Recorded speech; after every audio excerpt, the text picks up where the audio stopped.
Good afternoon, ladies and gentlemen, and welcome to another edition of History and Truth. Today, we're in front of the Nova Scotia Legislature building to discuss Joseph Howe and the foundation of freedom of speech in the entire British Empire and Commonwealth today. Joseph Howe, December 13th, 1804 to June 1st, 1873, was a Nova Scotian journalist, politician, public servant, and poet. Howe is often ranked as one of Nova Scotia's most admired politicians, and his considerable skills as a journalist and writer have made him a provincial legend. He was born the son of John Howe and Mary Edith of Halifax, and inherited from his loyalist father an undying love for Great Britain and her empire. At age 23, the self-taught but widely read Howe purchased the Nova Scotian, which is a newspaper, soon making it into a popular and influential newspaper. He reported extensively on debates in the Nova Scotia House of Assembly, behind us, and traveled to every part of the province, writing about its geography and people. In 1835, Howe was charged with seditious libel, a serious criminal offense, after the Nova Scotian published a letter attacking Halifax politicians and police for pocketing public money. Howe addressed the jury for more than 6 hours, citing numerous examples of civic corruption. The judge called for Howe's conviction, but swayed by his passionate address, jurors acquitted him in what is considered a landmark case in the struggle for a free press in Canada. The next year, Howe was elected to the Assembly as a Liberal reformer, beginning a long and eventful public career. He was instrumental in helping Nova Scotia become the first British colony to win responsible government in 1848. He served as Premier of Nova Scotia from 1860 to 1863 and led the unsuccessful fight against Canadian Confederation. It was against Confederation from 1866 to 1868. Having failed to persuade the British to repeal Confederation, Howe joined the federal cabinet of John A. Macdonald in 1869 and played a major role in bringing Manitoba into the Union. Howe became the third Lieutenant Governor of Nova Scotia in 1873, but died after only 3 weeks in office. Early life. The Howe family was a Puritan stock from Massachusetts. Having remained loyal to the Crown during the American Revolution, the family of John Howe joined the flood of United Empire Loyalists out of the United States after the American revolutionaries succeeded in their claims of independence.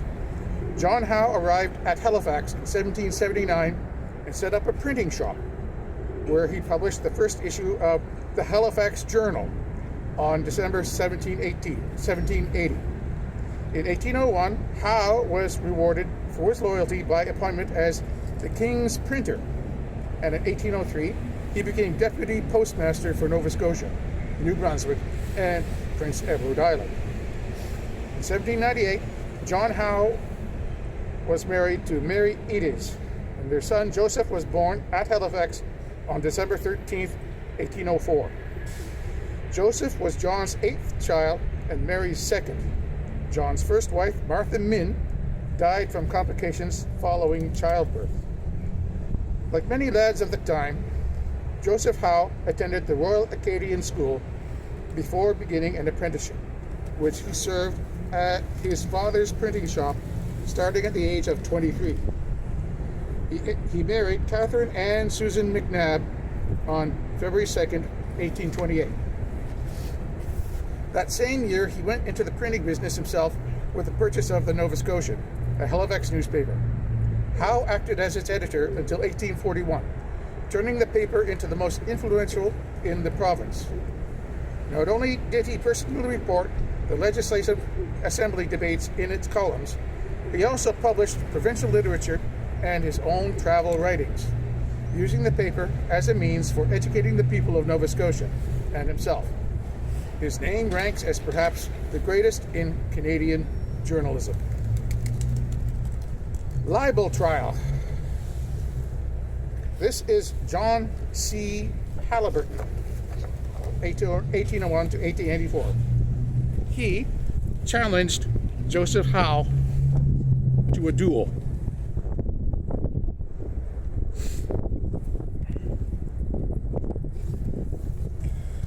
On January 1st, 1835, Howe's, Nova Scotian, published an anonymous letter accusing Halifax politicians and police of pocketing £30,000 over a 30-year period.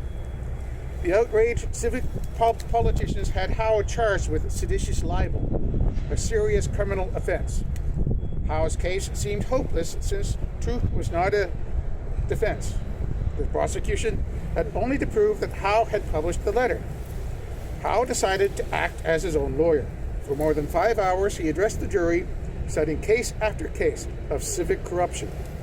He spoke eloquently about the importance of press freedom, urging jurors to leave an unshackled press as a legacy to your children. Even though the judge instructed the jury to find Howe guilty, jurors took only 10 minutes to acquit him.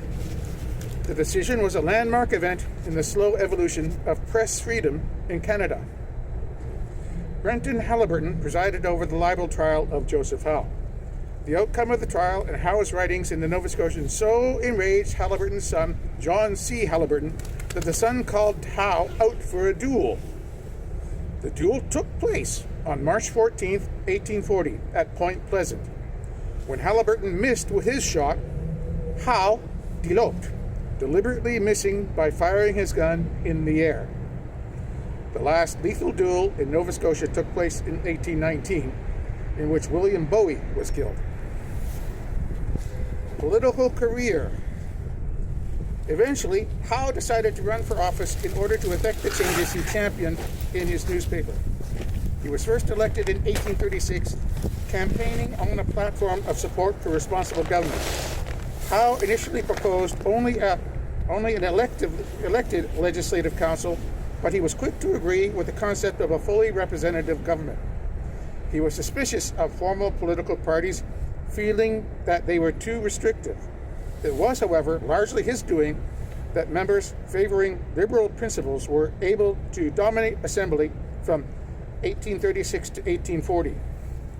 He formed a coalition with Conservative leader James William Johnson in 1840, hoping to further the cause of responsible government.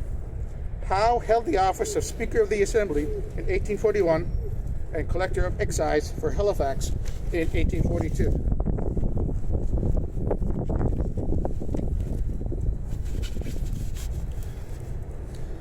Inside that building is this room.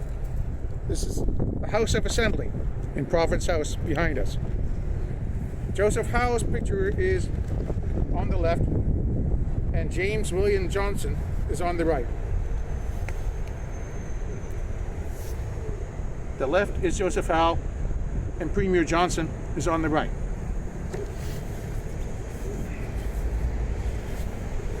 The coalition collapsed under various political conflicts, leading to Howe's resignation from the council in 1843.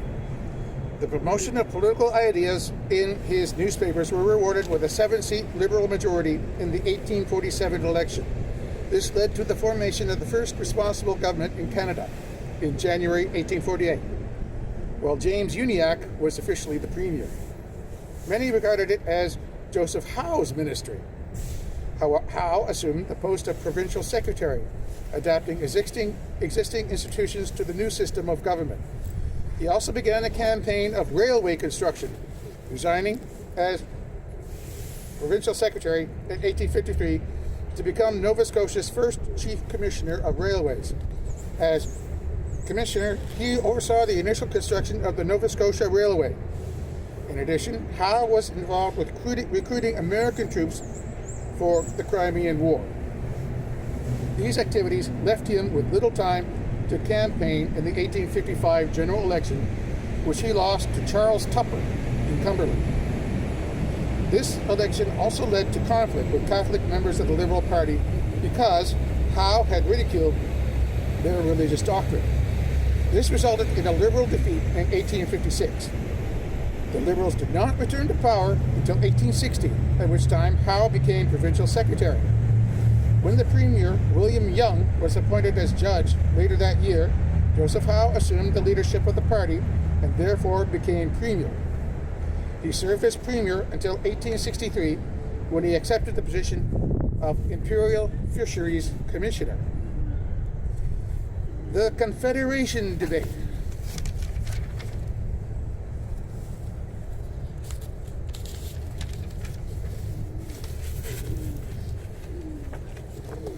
This is Joseph Howe in 1871.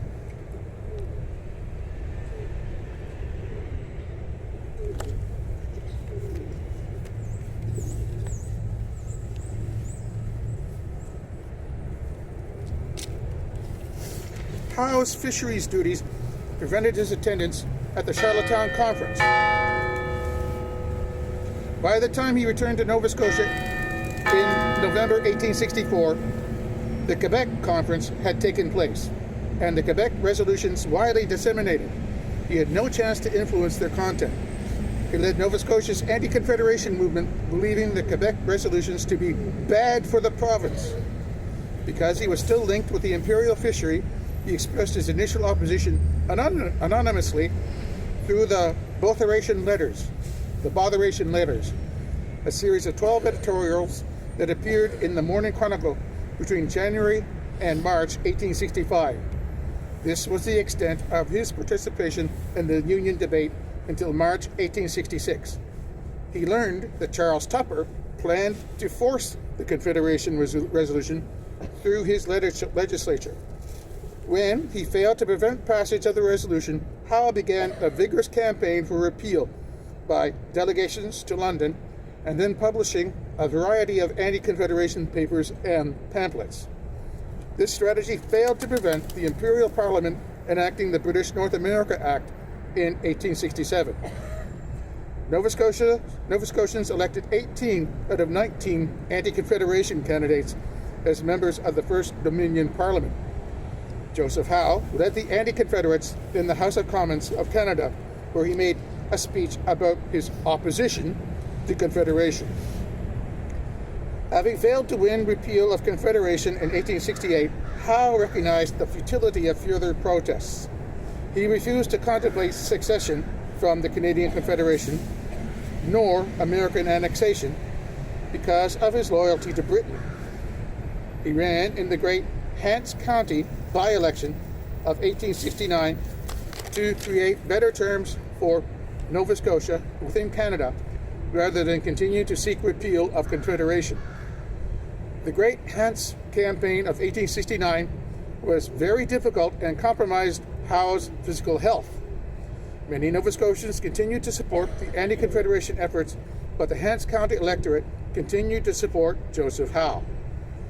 In 1869, Howe joined the Canadian Cabinet as President of the Queen's Privy Council for Canada, after receiving a promise of better terms for Nova Scotia. In November 1869, he became Secretary of State for the provinces, in which post he played a role in Manitoba's entry into Confederation. He resigned his cabinet post to become the third Lieutenant Governor of Nova Scotia, post-Confederation, in 1873. He died in office only a few weeks after his appointment. He is buried in Camp Hill Cemetery in Halifax, Nova Scotia, over there. Railway promotion. This is the Joseph Howe portrait, which is in the 1881 $5 bill for the Bank of Nova Scotia.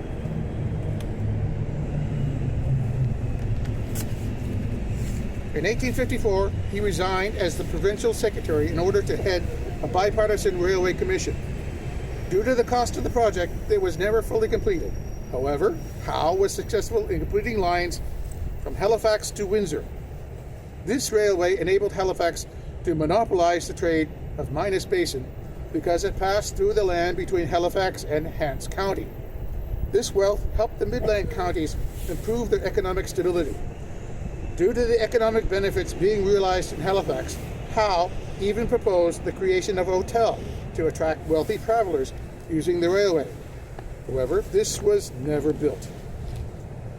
Poetry. Howe created a substantial body of poetry, much of it related to his appreciation of Nova Scotia and its history.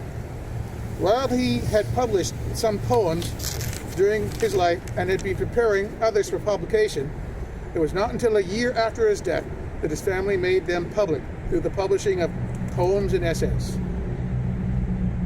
Family. Prior to his marriage, Howe had a son by a woman other than his later wife, whose identity is unknown. The first child was Edward Howe, who lived with his mother in a home Howe maintained in Maitland, Nova Scotia.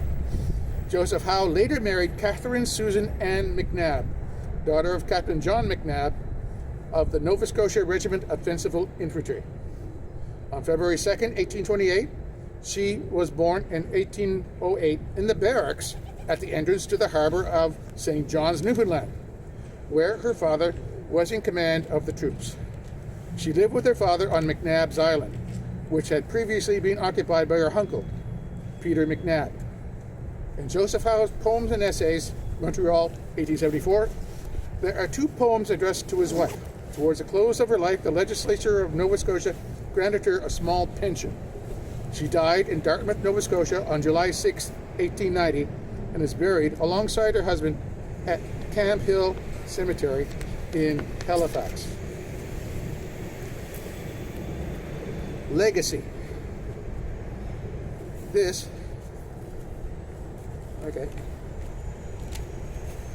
Legacy. There is a Joseph Howe Park in Dartmouth, Nova Scotia. There's Howe Hall in Dalhousie University, Halifax, Nova Scotia. There's Joseph Howe Drive in Halifax, Nova Scotia. The Joseph Howe Building in Halifax, Nova Scotia.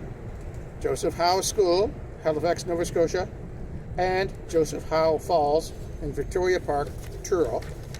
There is a Joseph Howe Park in Dartmouth, Nova Scotia. A Joseph Howe Senior Public School in Scarborough, Toronto, Ontario. And the 100th anniversary of Howe's death was commemorated with the issue of an 8-cent stamp by Canada Post. From 1973 until 1985, a Joseph Howe Festival was held in Halifax, here, and in other places in Nova Scotia.